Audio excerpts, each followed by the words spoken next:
Bonjour à tous et bienvenue dans cette nouvelle Open the Boîte. Aujourd'hui on ouvre Kamimahi de Grédition.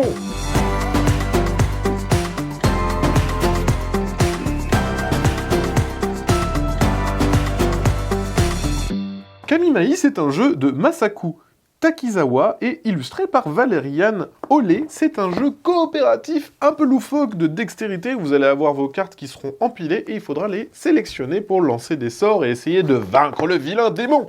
Ça se joue en coop. C'est à partir de 8 ans, ça dure 20 minutes pour 2 à 5 joueurs.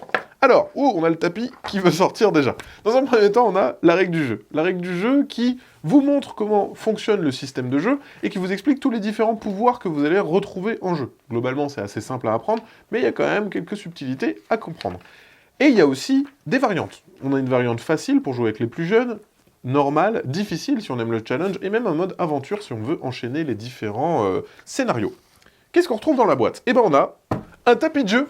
Pourquoi? Parce qu'on va empiler les cartes. Donc comme on va empiler les cartes, c'est mieux si on a une surface un petit peu qui accroche. Voilà, donc là on a ce petit tapis.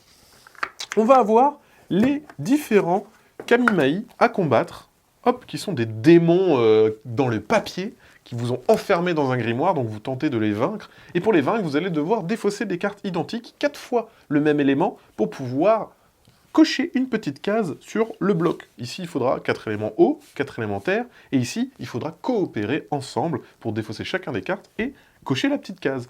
On a 3 niveaux de difficulté. Donc on a le niveau 1, le niveau 2 et le niveau 3, avec bien évidemment plus de difficultés et plus de symboles compliqués à avoir.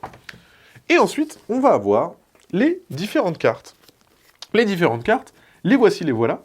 On va avoir les petits compagnons. Alors au niveau de la texture, c'est une texture un peu particulière. On n'est pas sur une carte standard, il y a un effet un peu cartonné, comme ce qu'on peut retrouver par exemple sous les sous-bocs, qui accroche un peu mieux. Donc la carte s'accroche un petit peu mieux, on verra après quand on doit les empiler. On a les petits compagnons qui vont vous filer des petits bonus qui vont vous aider. Par exemple ici, ça va être des jokers. Cette carte, par exemple, vous donne tout de suite 3 éléments hauts, donc ce qui est plutôt stylé quand il en faut 4. Là, il en file déjà 3, donc c'est plutôt cool. Donc ça, c'est les cartes qu'on va essayer d'aller choper très rapidement. On va avoir les différents éléments, voilà, donc la terre, l'eau, le feu, etc. Pour les éléments. Ensuite, on va avoir, hop, les petits méchants qui vont vous mettre des petites contraintes. Je l'ai dit, il faut récupérer des cartes, donc eux, eh ben, ils vont vous coller des petites contraintes avec vos doigts, par exemple là entre le pouce et l'annulaire, ou ça peut être par exemple votre main non directrice. Ici, voilà, moi par exemple, je devrais utiliser ma main gauche pour pouvoir attraper une carte. Voilà, donc ça, c'est un peu moins sympa. Les cartes, comment elles seront posées? On les met comme ça, et on ouvre le grimoire. En fait, ces cartes-là sont le grimoire, hein, globalement, et vous allez arracher des pages dans ce vilain grimoire en faisant attention de ne pas tout faire tomber. Alors, eh ben on va faire le test tout de suite. On peut prendre au milieu, on peut prendre sur les côtés, etc. Là, par exemple, je vois, il y a une carte eau. Je vais essayer de l'attraper sans tout faire tomber. Attention, ma concentration est extrême. Je crois que ça a l'air pas trop mal. Oui! Donc là, oh, j'en ai même chopé 2 sans faire exprès. Mais voilà, on va les attraper comme ça, les cartes. On peut en prendre plusieurs, d'une partie à l'autre. On peut en conserver que 4, donc faut pas être trop gourmand non plus.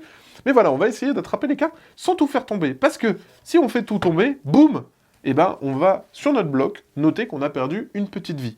Donc on voit qu'on a plusieurs vies. Si on perd malheureusement toutes nos vies, on a perdu. Par contre, si on arrive à rentrer tous les objectifs, et bien à ce moment-là, et qu'on a encore au moins une vie, à ce moment-là, on a gagné. Sachant qu'on peut avoir des petits bonus, par exemple, ici c'est vie infinie, c'est bien pour le niveau 1 d'apprendre les règles petit à petit et être autorisé à faire des erreurs. Voilà, c'était une présentation de Kamimahi, et bien sur ce, comme d'habitude, on vous fait des gros bisous, on vous dit à la prochaine, et puis ciao.